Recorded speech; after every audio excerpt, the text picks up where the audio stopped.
Hello દોસ્તો, નમસ્કાર. હું છું આપનો દોસ્ત લોક સાહિત્યકાર ભરત પીછડિયા. આ વિડીયો અંત સુધી જોજો. એનું આખું રહસ્ય અને આખું મર્મ સમજાવવામાં આવ્યું છે. અને આ ગીત તો તમે બહુ સાંભળ્યું હશે બધા કલાકારના મોઢે, લોક સાહિત્યકારના મોઢે. પણ તમને આજે એનું મર્મ સમજાવું. વિડીયો થોડો લાંબો હશે પણ અંત સુધી જોજો, મજા આવશે.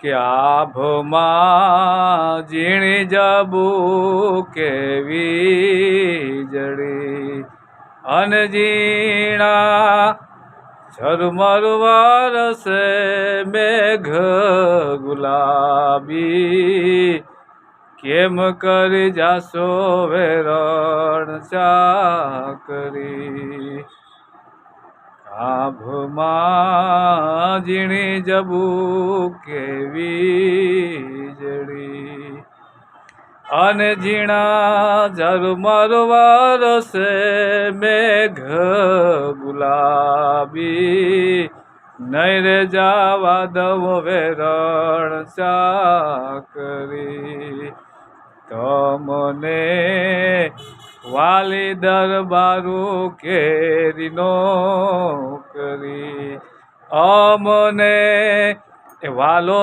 તમારો જીવ ગુલાબી કેમ કરી જાશો વેરણ ચાકરી.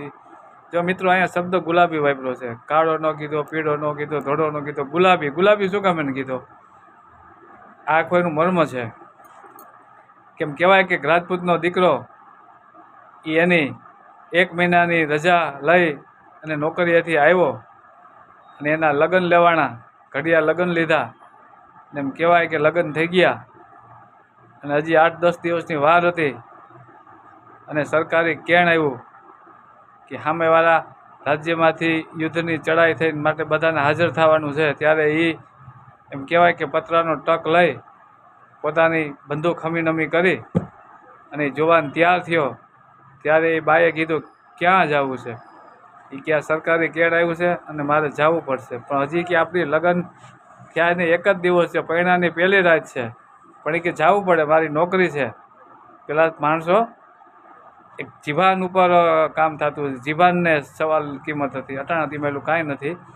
પણ ત્યારે એમ કહેવાય કે એ મેઘલી રાત, ધીમો ધીમો વરસાદ એ ધરતીને ભીંજવી રહ્યો હતો અને વાદળમાં વરાળછામ વીજળી હળાવા મારતી હતી. એ સમયે આ ગીત લખાણું છે. અને આ ગીત છે ને મિત્રો, વિરહનું છે. આ ગીત હજી સાંભળજો, વિરહનું છે. આ ગીત વિરહમાં લખાણું છે.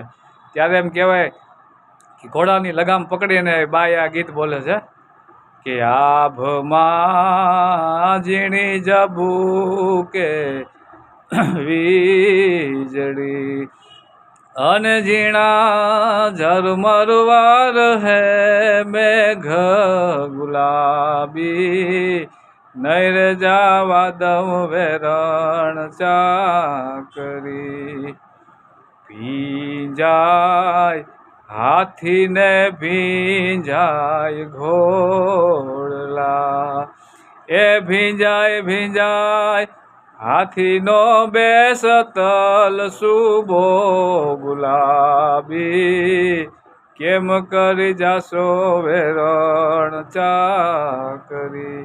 એમ કહેવાય કે આ વરસાદ આટલો બધો આવે છે, પૈણાની પહેલી રાત છે, પીવું હું કેમ જવા દઉં? કારણ એ રાજપૂત એમ કહેવાય કે ટક તૈયાર કરી ઘોડલું તૈયાર કર્યું અને રાજપૂત નીકળી ગયો. આ ખુમારી છે, આ રાજપૂતોની શાન છે, આ ખુમારી છે. દેશને માટે રાજપૂતોએ કેટલાય બલિદાન દીધા છે. એવા અનેક દાખલા છે. બેનું દીકરીઓ માટે, ગાયો માટે રાજપૂતોના બલિદાન બહુ છે સાહેબ. એટલે આપણે એને યાદ કરીએ છીએ ને, હજી આપણે એને ભૂલ્યા નથી. વર્ષો પહેલાંની વાતો હજી આપણે સંસ્કૃતિ તાજી છે.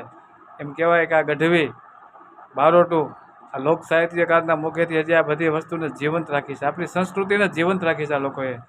આ લોકોને સેલ્યુટ કરવાનું મન થાય, આ લોકોને ધન્યવાદ આપવાનું મન થાય કે આ બધી વાતો જીવંત છે. અને તમે સાંભળો છો. મોટી વાત તો એ છે કે તમે સાંભળો છો એટલે અમે બોલીએ છીએ ને. બાકી કોઈ સાંભળનાર વર્ગ જ ન હોય તો આ વાત કોને કહેવી? અંતરના ઊંડાણની વાતો કોઈ વેધુને કહેવાય, ચિત્તની વાતો ચોરે ન ચિતરાય શંકરા. આ કોને હૈયાની વાતો કહેવી? બેંકમાં પૈસા મૂકવા માટે વ્યવસ્થા થઈ ગઈ છે, લોકોની વ્યવસ્થા થઈ ગઈ દાગીના મૂકવા માટે. પણ હૈયાની વાત ક્યાં મૂકવી? એના માટે તો સારા માણસ જ જોઈએ ને. તો આપ સૌને અષાઢી બીજના ભરત પીઠડિયાના રામ રામ. અને કચ્છી માડુનું પણ આજે નવું વર્ષ છે અષાઢી બીજ, એ બધાને પણ ભરત પીઠડિયાના રામ રામ. ધન્યવાદ. જો તમને વિડીયો સારો લાગ્યો હોય તો શેર કરજો, મારી ચેનલ સબસ્ક્રાઈબ કરજો. જય દ્વારકાધીશ. રાધે રાધે. જય રામદેવ પીર.